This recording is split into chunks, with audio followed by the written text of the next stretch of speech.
Bonjour, bonjour mes chers amis du signe de feu, les lions, béliers et sagittaires. En premier lieu, je tiens à vous souhaiter une très très bonne année. Je vous souhaite mes meilleurs voeux pour 2020. Que cette année vous apporte plein de belles choses et entre autres tout ce que vous désirez. Et si vous avez fait une démarche au niveau du développement personnel, qu'elle vous aide à vous retrouver, à vous libérer et qu'elle vous aide à vous épanouir.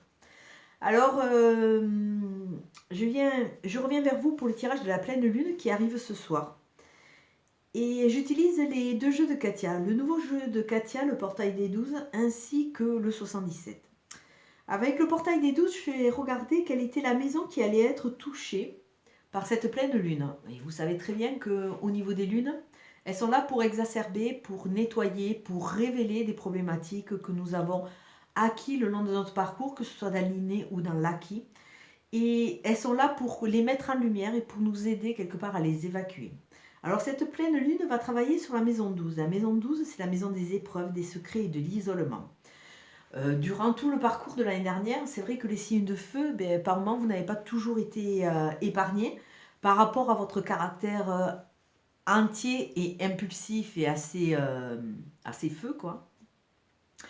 C'est vrai que vous avez pas mal supporté des choses où c'est qu'il y a eu de la colère, il y a eu plein de revendications. Et c'est vrai que vous avez été pas mal mis à l'épreuve. Alors on voit que c'est cette maison qui va être nettoyée, comme si c'était aller un mal pour un bien. Alors avec la carte 75, c'est la carte de l'automne qui nous parle de 3 mois, de la saison. On peut voir aussi la connexion avec une personne et des personnes qui vous correspondent, parce que ces deux feuilles quelque part sont en face à face et elles se ressemblent énormément. Mais aussi il faut repartir sur le thème de l'automne qui est la saison où c'est que la nature se débarrasse de tout ce qui est mort, tout ce qui ne sert plus à rien, de façon à pouvoir commencer son hibernation le plus confortablement possible. Et donc là, tout ça, vous êtes en train de vous libérer, de vous nettoyer, et il y a des choses qui vont être éclairées, il y a la lumière qui va arriver, comme une prise de conscience. Peut-être que certains d'entre vous ont la facilité de pouvoir vous connecter avec vos guides, avec l'au-delà. Et là, on voit qu'il y a des choses qui vont être éclairées. Dans ce nettoyage, quelque part, vous allez être éclairé sur différents points. Et peut-être c'est ces secrets qui vont remonter à la surface, ces épreuves qui vont vous aider à comprendre le pourquoi de votre isolement. On voit que tout cela va vous aider, avec cette pleine lune, ça va vous aider à assainir et à repartir dans une vitesse de croisière qui va vous correspondre un peu plus. On voit que vous allez partir et que vous allez gagner en gain, en opulence, parce que cette carte représente une personne aisée, une personne dans les acquis, dans les achats. Donc au-delà, je ne dis pas que tout le monde va acheter quelque chose, mais on voit vraiment la carte du bien, c'est-à-dire que vous allez recueillir quelque chose qui va vous aider. C'est sûr que si vous vous nettoyez, ça peut être que bénéfique pour vous. On voit qu'il va y avoir beaucoup de discussions. Cette pleine lune va vous amener à vous poser et à discuter de façon à, quelque part, repartir dans une phase ascendante. Cette flèche va vous entraîner vers du positif, va vous entraîner vers, quelque part, elle va vous aider à fermer certains chapitres de façon à repartir, entre guillemets, un peu plus vierge et repartir avec une nouvelle dynamique de façon à vraiment rentrer dans cette phase d'acquisition de gains. Là, avec cette carte, on peut voir aussi qu'il va y avoir peut-être des rencontres avec des gens qui vont vous correspondre, parce qu'à travers cette carte 3 qui nous parle de discussion, qui nous parle de connexion, on voit aussi un petit cœur qui peut être amené à se construire. Donc, il peut y avoir l'élaboration d'un nouveau couple, mais il peut y avoir... on nous parle de rendez-vous. Alors déjà, peut-être un rendez-vous, vous avec vous, de façon à sortir de l'isolement, mais vous allez être aspiré vers le haut. Donc là, il y a vraiment un nettoyage sur votre parcours, sur votre passé et sur votre parcours amoureux. Alors comme si les échecs que vous avez pu avoir, il faut vraiment les fermer dans un tiroir. Ils ont été, ils vous ont fait grandir. Et maintenant, il faut que vous vous reposiez de façon à pouvoir repartir à la rencontre de nouvelles personnes qui vont vous aider et sûrement la rencontre de certaines personnes qui vont vraiment vous correspondre. On voit vraiment ce fait de connexion. Là, les cartes, elles vous amènent sur un terrain de réconciliation. Donc, vous avez souffert, soit, mais les épreuves et les secrets, l'isolement, il faut que vous travailliez sur cette maison de façon à l'évacuer, à la nettoyer, de façon à vous laisser une nouvelle chance et une nouvelle, de mettre en place une nouvelle ouverture.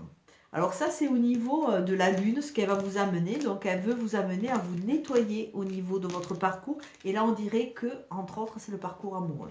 Alors, au niveau du prédictif, on va voir ce que cette nouvelle lune va vous apporter en plus. Alors, pour les signes de feu, s'il vous plaît, la nouvelle lune pour les signes de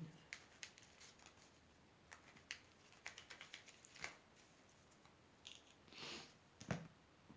Alors, ça va vous amener en prédictif à nettoyer. Alors, il y a des gens qui sont malhonnêtes. Alors, c'est ce qu'on pouvait voir dans cette maison, toujours des épreuves, des secrets. Si peut-être que vous êtes arrivé à avoir ces problématiques sur votre route, c'est sûrement qu'il y avait des gens jaloux, il y a des gens qui vous ont mis des bâtons dans les roues. Et là, il va falloir quelque part éclairer tout ça, puisqu'on a vu qu'il y avait la petite bougie. Éclairer tout ça, mettre ces gens de côté. Trouvez votre force de façon à partir sur votre route, sur quelque chose qui va vous correspondre. Et trouver votre rythme. Là, c'est vraiment la nouvelle voie qui s'offre à vous, en nettoyant, en purifiant et en enlevant tous ces gens négatifs. Alors, on voit que vous commencez le cycle avec cette phase un peu dépressive. Il y a ce retour sur soi qui va vraiment vous amener quelque part à analyser, à aller chercher vos réponses. Aller chercher vos réponses. Et on voit au niveau du cheminement, on voit votre cheminement à travers ce jeu. Et franchement, c'est un très joli cheminement dans le sens où on voit qu'en début de cycle, vous êtes plus perdu. Là, on voit une phase un peu dépressive, entre guillemets. C'est les contre-coups de 2019 qui ont été quand même assez durs. Et là, vous avez ce retour sur vous, cette analyse qu'on a vue aussi, puisque là, on est vraiment dans la maison pour le nettoyage. Là, il y a vraiment à tourner le dos sur certaines personnes avec ces gens, ces ennemis, à fermer certains chapitres, à prendre conscience de ces schémas reproductifs et vraiment tourner le dos à ce passé. Bon, ça va vous prendre du temps, donc laissez-vous le temps. Les choses ne se font pas en un jour. Il y a des choses que vous ne voyez pas encore. Pour le moment, vous ne voyez pas. Alors, est-ce que c'est voulu de votre part ou est-ce que c'est vraiment... Mais tout ça, il va y avoir un voile qui va être levé. Ça va arriver assez vite, il va y avoir des imprévus. Donc, quelque part, on veut vous amener, on va vous faire des sortes d'électrochocs. Là, ça va être soudain et tout ça, ça va être révélé. Bon, vous allez vous retrouver un peu isolé toujours, un peu en repli, mais sachez que avec cette porte, il y a quand même l'ouverture, parce qu'une porte, elle est là pour être ouverte. Vous avez le sens, vous avez le chemin à droite, vous avez le chemin à gauche. Donc tout ça, ça va vous amener à maturer, à réfléchir, pour savoir quel sens vous voulez donner à votre vie, et quelle route vous voulez prendre, parce qu'on a vu que vous étiez dans une nouvelle voie. Alors en fin de cycle, écoutez, le cadeau de la vie, il y avait des rencontres, des discussions, sûrement des personnes qui vont vous correspondre. Parce qu'on voit l'élaboration d'un cœur qui peut être amené à se construire. Donc là, on voit une histoire de dialogue, de discussion, de choses très saines. Avec cette carte 3, il y a une notion de choses saines, de rendez-vous, de face à face. Il y a une notion d'opportunité et d'ouverture.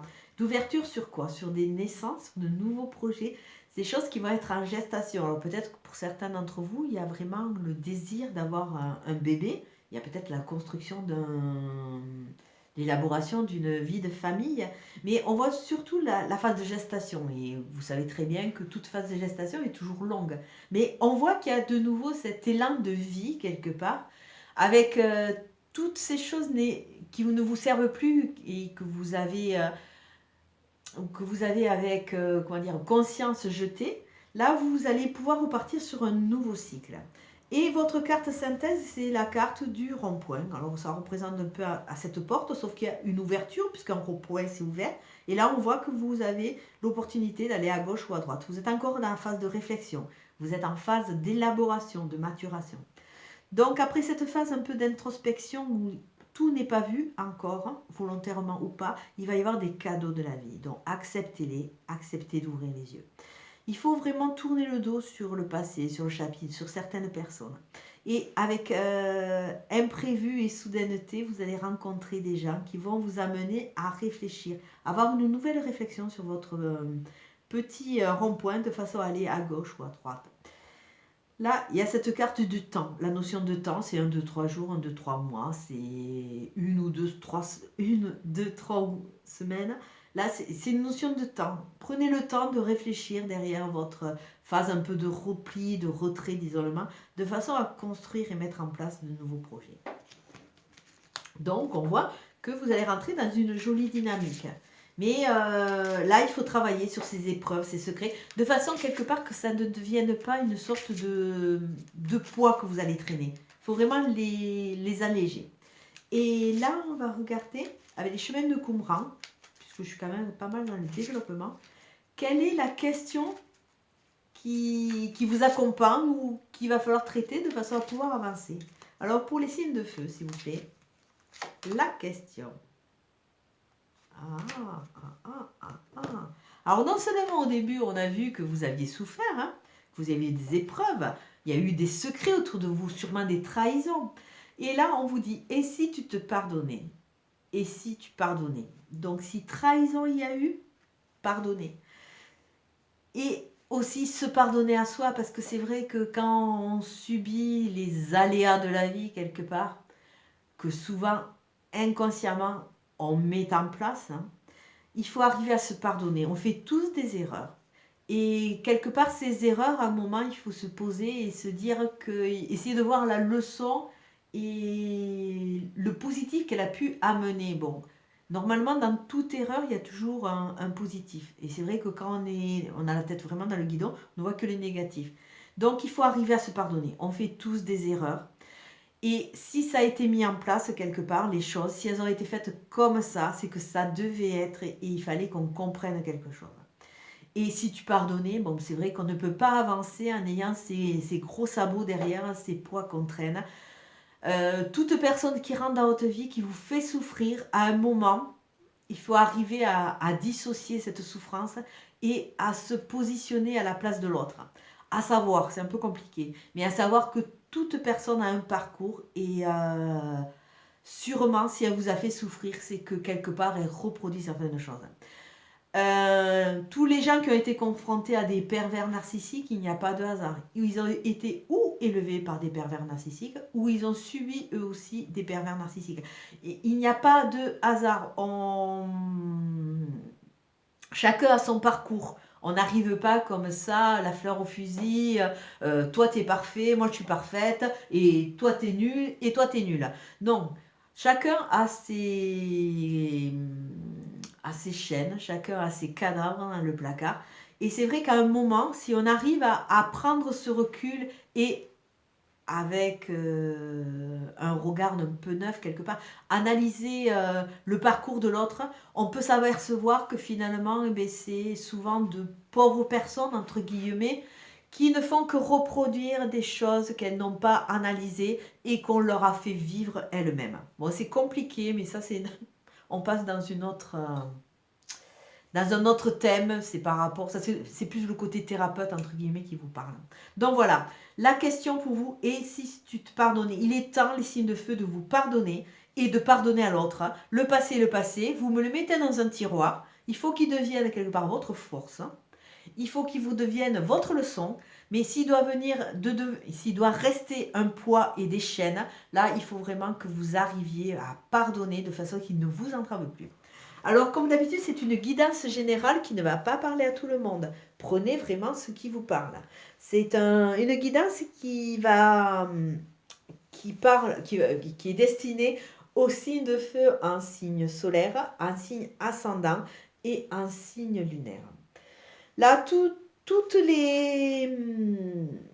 mes tirages, quelque part, amènent à réfléchir un peu sur son parcours. C'est vrai que 2019 n'a pas été évidente. Je sais que par rapport à beaucoup de thérapeutes avec qui je travaille, au fond de moi, je pense que 2020 risque d'être très très dur. très très dur pour les gens qui n'ont pas commencé ces amorces de travail un peu personnel. Je pense que 2020 va être une année qui risque de ne pas être évidente aussi. Donc, essayer d'avancer, essayer de faire table rase, de façon à être le plus léger et le plus dans l'instant présent. Je pense que c'est la seule chose qui peut vraiment nous sauver. Vivre l'instant présent. Le passé, il est passé, il faut le laisser de côté. Le futur, on ne le connaît pas, hein. Le futur, on ne le connaît pas, donc essayons de vivre pleinement cet instant présent qui est là pour nous, qui nous tend les bras. Essayons d'optimiser tout ce qu'on a, même si on n'a pas grand-chose, hein. Et essayons de faire au mieux, de façon à ce que nous-mêmes, nous soyons au mieux. Je vais vous souhaiter une très très bonne journée. Je vous dis à très bientôt. Merci, au revoir.